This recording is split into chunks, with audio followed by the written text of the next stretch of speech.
very happy. We are good to go. I've taken a tour already and I'm satisfied that we are now almost 100% ready. You have also appreciated the exhibitions here that people have come in their numbers, business to support also our conference in appreciation of ZANU PF policies, positive policies.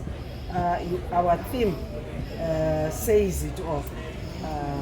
What we are saying in terms of attaining Vision 2030 through economic empowerment and also value addition is very critical.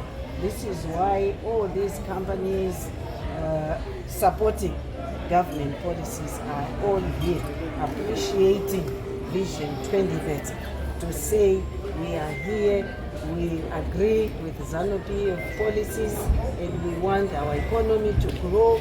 We have become a giant. Now expecting a growth rate of 6%, even under sanctions.